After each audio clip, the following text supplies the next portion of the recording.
The world is passing away. When Noah knew that the world is passing away, after that time, he had only one goal in life. He was not a full-time worker. I mean, who would have paid him? He was convinced himself. It says here in Genesis 6 that, but in the midst of all this, there was one man, Noah, verse 8, Noah was different. And God liked what he saw in Noah. You know, if that can be said about you, but so-and-so was different, and God liked. God was happy with what he saw in a world where millions of people were going in the wrong direction. There was one man who decided to be different. It's not easy. It's not at all easy in an office where everybody is corrupt and evil to be different. In a college where every student is rotten, spiritually no interest, to be different. In a church where there are worldly influences, to be different.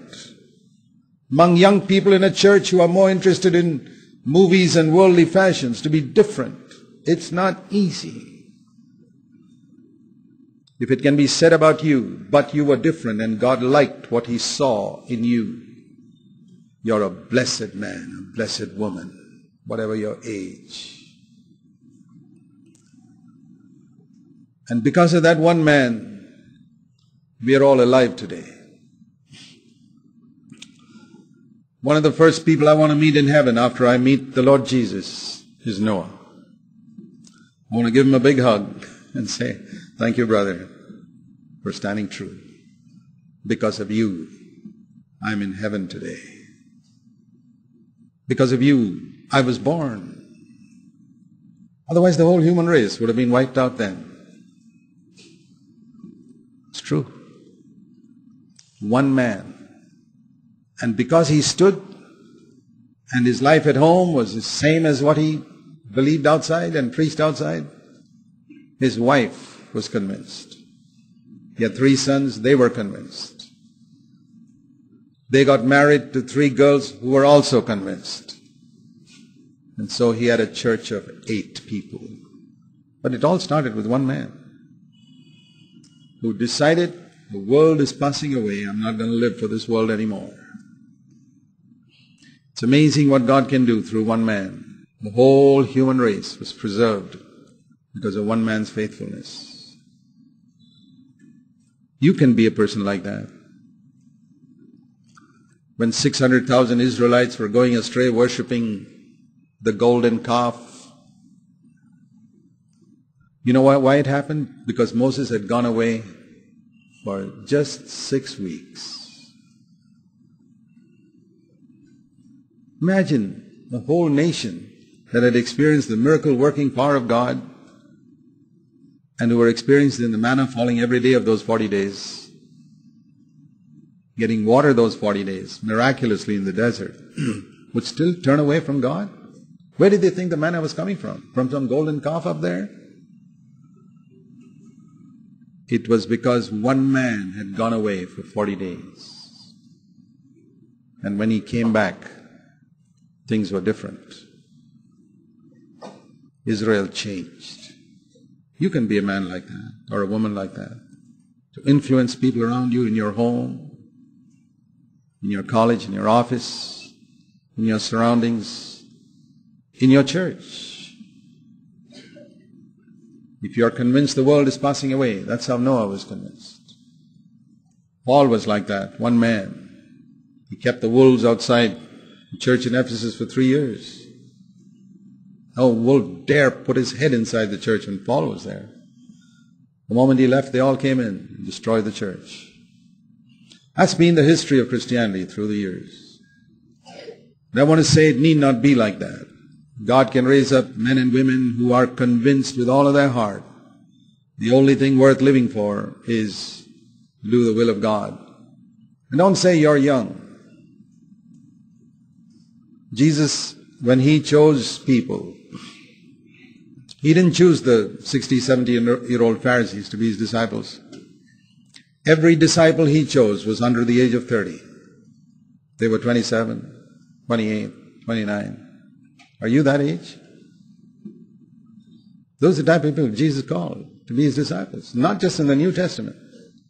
He called Joseph and gave him visions of heaven when he was 17 and prepared him through the next 13 years to be his servant in Egypt in a very high position. He chose David when he was around 20, prepared him in the next 10 years to be the ruler of his nation. He chose Ezekiel when he was a young man and prepared him so that when he was 30, he was a prophet. He chose Jeremiah, who when he called him, he said, "Oh Lord, I'm too young." He said, "Don't ever say you're a young man. I called you before you were born. I chose you to be my prophet. In your mother's womb, I prepared you with the gifts you need to serve me." They responded. He chose Daniel when he was a young man. He chose Paul as a young man. Every one of these people. He chose Samuel when he was even younger, a little child. The whole Bible is full of examples of people whom God chose when they were very, very young. Don't let the devil tell you you got to be an old, experienced man before you serve God. I thank God I started serving the Lord when I was 22. And 2 years later, the Lord told me to quit my job and serve Him full time. I'm absolutely convinced that God calls young people. But the devil can say, "Oh, you're not qualified, you're not qualified." When will we be qualified? I don't believe I'm qualified even today. God needs men and women to keep the church pure and strong, who are absolutely convinced that the world is passing away,